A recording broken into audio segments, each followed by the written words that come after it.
puasa. Ada yang nggak puasa nggak? Bilkis nggak puasa ya. Besok harus belajar puasa. Udah mandi belum ini? Udah lah ya, masa belum? Harus bersih karena kebersihan sebagian dari iman. Ya, kita mulai pelajaran hari ini. Hari ini kita belajar tentang menikah di ini. Yo, buka halaman 3. Udah dibuka punya? Udah. Pengertian menikah di ini. Menurut syara, menikah ini adalah sebuah ikatan seorang wanita dengan seorang laki-laki dengan ucapan-ucapan tertentu, ijab dan qabul yang memenuhi syarat dan rukunnya. Sedangkan menurut Syayati Thalib, pengertian pernikahan ialah perjanjian suci membentuk keluarga antara seorang laki-laki dan seorang perempuan. Nah, jadi arti pernikahan dalam Islam. Coba Jerli baca arti pernikahan di dalam Islam. Gimana? Oh, suatu ikatan lahir batin antara seorang laki-laki dan seorang perempuan bersama dalam rumah tangga yang sakinah, mawaddah dan warahmah untuk mendapatkan persahabatan hidup dengan penghasilan keturunan yang dilaksanakan sesuai dengan syarat. Iya, betul. Jadi seperti dalam Quran surat Al-Hujurat 13 ayat 13, yaitu artinya sesungguhnya kami menciptakan kamu dari seorang laki-laki dan seorang perempuan dan menjadikan kamu berbangsa-bangsa dan bersuku-suku supaya kamu saling mengenal. Sesungguhnya orang yang paling mulia di antara kamu di sisi Allah ialah orang yang paling bertakwa di antara kamu. Sesungguhnya Allah Maha mengetahui segalanya. Yang selanjutnya, faktor-faktor yang mempengaruhi pernikahan dini. Cari coba faktor-faktor.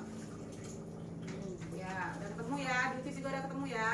Nah, jadi Al-Quran dan hadis menjelaskan anjuran menikah antara lain tertera dalam surat apa?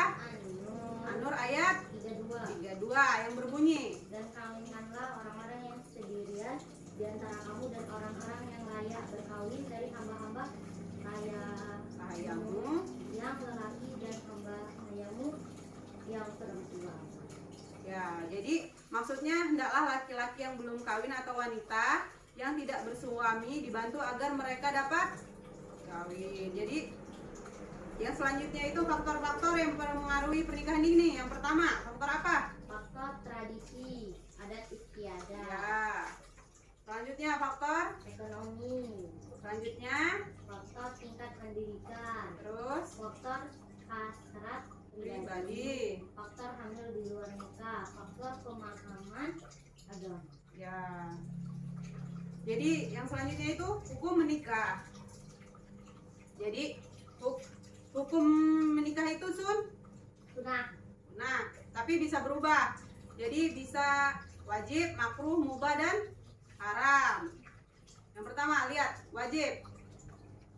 Dikatakan wajib bila laki-laki atau perempuan menikah dini maupun menikah secara umum jika dalam keadaan sudah tidak dapat menahan nafsu seksualnya dan khawatir melakukan perzinaan. Yang kedua itu mubah. Bacain mubah. Menikah akan menjadi mubah jika laki-laki yang mempunyai niat tapi belum mampu mendirikan rumah tangganya, atau yang belum punya niat tapi secara materi mampu, atau perempuan yang belum punya niat untuk melakukan pernikahan. Ya betul. Bilkis jelas ya? Jelas. Bisa makruh dan haram. Yang haram tuh menikah juga bisa berhukum haram apabila pihak laki-laki maupun perempuan yang hendak berlangsung pernikahan hanya mempunyai maksud untuk menyakiti salah satu pihak dan tidak melaksanakan kewajiban sebagai suami istri. Adapun menikah dini yaitu menikah dalam usia remaja atau muda, bukan usia tua. Hukumnya menurut syara adalah sunnah. Apa sih sunnah? Sunnah adalah apabila dilakukan mendapat pahala dan tidak dilakukan tidak mendapat dosa. Hukum berkalian dengan menikah di ini. Hukum umum tersebut yang terpenting adalah kewajiban memenuhi syarat-syarat berbagai persiapan sebuah pernikahan. Kesiapan nikah dalam tujuan fikih paling tidak diukur dengan 3 hal, yaitu pertama, Kesiapan umum. jadi harus siap ilmu ya. Yang kedua, Kesiapan dari materi atau harta. Yang ketiga, kesiapan fisik atau kesehatan. ya betul. Dampaknya, kita langsung ke dampak aja. Baca dampak yang timbul dari pernikahan dini. Dampak positif, Dampak positifnya dibaca. dukungan emosional, Ya. dukungan keuangan,